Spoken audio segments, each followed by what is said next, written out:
Since their first thrilling adventure, the team of SG-1 have been transported to many worlds, populated by many cultures. We are especially honored today by the presence of those responsible for finding this planet for us. One of the people responsible for creating the unique look for each race they encounter is costume designer Christina McQuarrie.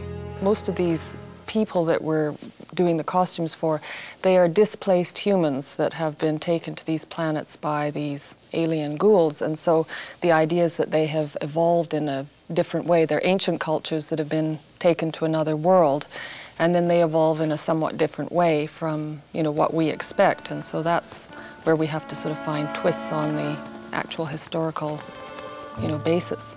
Look, I will not wear this thing over my face. I don't care how much embroidery it has on it. And this dress, whatever it's called, I mean, I can't move, I can't walk.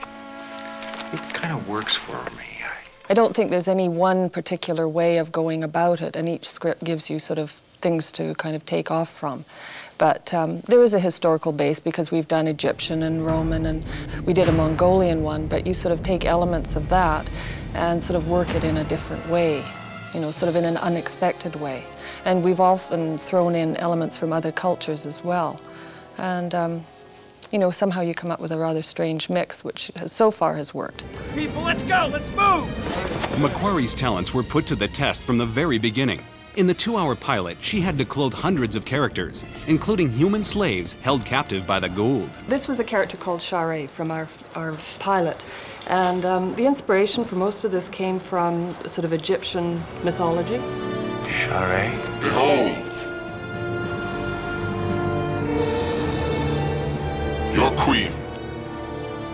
If you look at this one, it's got this little serpent head on the top, which is very weird. And I mean, things like that, they just kind of, it's almost a sense of humor. A lot of it just comes out of just a wacky sort of,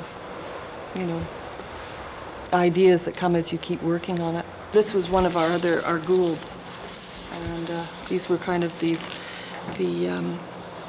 alien gods. Isn't this wonderful?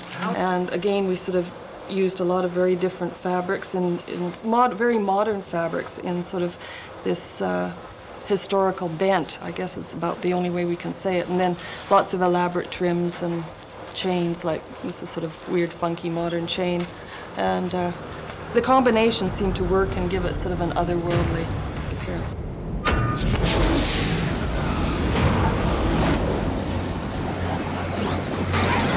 The inspiration from this came, very specifically from sort of, primitive peoples. In the world and in real life, there's so many weird things that you can draw on, and they are what they are, but they somehow, if you put them in different contexts, they sort of take on an otherworldly quality.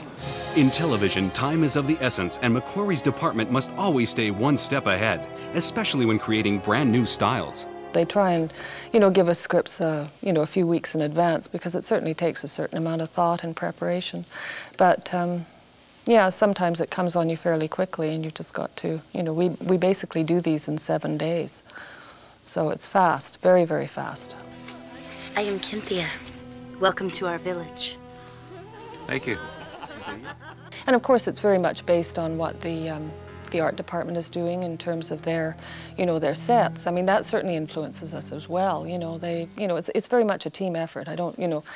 It's a huge team effort.